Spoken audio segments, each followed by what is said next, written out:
আমাদের সমাজের মধ্যে কিছু কিছু মানুষ আছে যারা কুরবানি করে, আবার কিছু কিছু মানুষ আছে যারা কুরবানি করে না, তবে তারা কুরবানি করার মতো ক্ষমতা, অ্যাবিলিটি তাদের আছে। এসব মানুষ সম্পর্কে কিছু কথা বলবো। রাসূল করিম সাল্লাল্লাহু আলাইহি ওয়াসাল্লাম হাদিসের মধ্যে বলেন, মান কানা লাহু সাআতুন ওয়া লাম ইউদহি ফালা ইয়াকরাবান্না মুসাল্লানা। রাসূল করিম সাল্লাল্লাহু আলাইহি ওয়াসাল্লাম বলেন, যার সামর্থ্য আছে, যার কুরবানি করার মতো অ্যাবিলিটি আছে, কিন্তু সে কুরবানি করলো না, রাসূল করিম সাল্লাল্লাহু আলাইহি ওয়াসাল্লাম বলেন সে যেন আমাদের ঈদগাহে না আসে। অর্থাৎ কুরবানি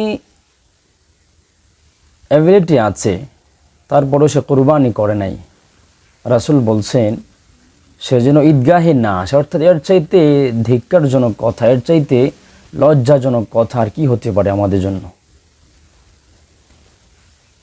কুরবানি করে না কারণ কি? আমাদের বর্তমান সমাজটা এখন বর্তমানে অনেকটাই এরকম যে মানুষ অনেক অনেক বিনয়ী, মানুষ অনেক মমতাশীল এখনো বর্তমানে আছে। এখনো এরকম সমাজ এখনো পর্যন্ত আছে, তারা সমাজের গোশতগুলোকে 3টা ভাগে বিভক্ত করে গরিবদের জন্য একটা ভাগ রাখে, যে ভাগটাকে মসজিদে এনে তারপরে বন্টন করে। এটা অনেক সামাজিক দৃষ্টিকোণ থেকে এটা করা হয়, অনেক সমাজ থেকে এগুলো করে।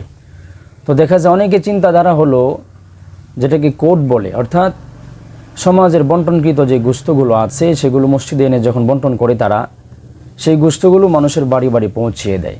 এখন অনেক মানুষ এরকম চিন্তা ভাবনা করে যে আমরা তো কুরবানি না করেই কোডের গোশতগুলো অনেক বেশি পরিমাণে পাচ্ছি, অর্থাৎ তারা কুরবানি ছাড়াই যেহেতু কুরবানি ওলাদের চাইতে অনেক বেশি গোশত পায়, তাই কিন্তু তারা কুরবানি করছে না। অর্থাৎ তারা কুরবানি থাকার অ্যাবিলিটি সত্ত্বেও তারা কুরবানি করে নাই বা করে না, কারণ কি তাদের ঘরে গোশত পৌঁছে। রাসূল করিম সাল্লাল্লাহু আলাইহি ওয়াসাল্লাম তাদের ব্যাপারেই বলেন তারা যেন ঈদগাহে না আসে। অর্থাৎ যদি অ্যাবিলিটি থাকা সত্ত্বেও কুরবানি না করে, তবে ধমকে আসছে সে যেন ঈদগাহে না আসে। এটা একটা কথা।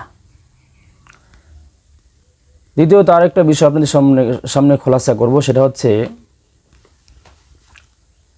আল্লাহ পাক রব্বুল আলামিন কুরবানি করার জন্য আদেশ দিয়েছেন। কোরআনে বলেছেন, ওয়ালিকুল্লি উম্মাতিন জাআলনা মানসাকাল লিয়াযকুরু ইসমাল্লাহ আলা মা রাযাকাহুম মিন বাহিমাতিল আনআম।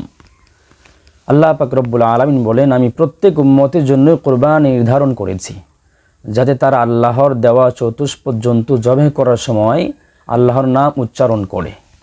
অতএব ফাইলাহুকুম ইলাহুন ওয়াহিদুন ফালাহু আসলিমু ওয়াবাশশিরিল মুখবিতিন। তোমাদের ইলাহ একমাত্র ইলাহ। আল্লাহ পাক রব্বুল আলামিন বলছেন যে আমি কুরবানি প্রত্যেক উম্মতের জন্য কুরবানি নির্ধারণ করি, শুধু যে উম্মতে মুহাম্মাদি এটা বলে নাই, অর্থাৎ শুধু আমাদের জন্য নয়, প্রত্যেক উম্মতের জন্য আল্লাহ পাক রব্বুল আলামিন কুরবানিকে নির্ধারণ করেছেন। তো কুরবানি যদি আমরা করি, সংক্ষেপে বলতে গেলে কুরবানির শ্রেষ্ঠত্ব কী, কুরবানির মাহাত্ম্য কী, রাসূল করিম সাল্লাল্লাহু আলাইহি ওয়াসাল্লাম বলেন এই কুরবানি অত্যন্ত ফজিলতপূর্ণ একটা কুরবানি, অর্থাৎ এই কুরবানিটা অনেক ফজিলত রাখে। তো কোরআনের ভাষায় যদি আমরা বলতে যাই, আল্লাহ পাক রব্বুল আলামিন কোরআনে বলেন, লা ইয়ানালাল্লাহা লুহুমুহা ওয়ালা দিমাউহা ওয়ালাকিন ইয়ানালুহুত তাকওয়া মিনকুম। অর্থাৎ আল্লাহ তাআলার বাণী হচ্ছে, কুরবানির পশুর গোশত ও রক্ত আল্লাহর কাছে পৌঁছেন না, কিন্তু ওয়ালাকিন ইয়ানালুহুত তাকওয়া মিনকুম, আমি কি উদ্দেশ্যে কুরবানি করছি, আমার ভিতরে তাকওয়া কি পরিমাণ, আমি কি লোক দেখানো কুরবানি করছি নাকি আল্লাহ পাকের জন্য একমাত্র কুরবানি করছি।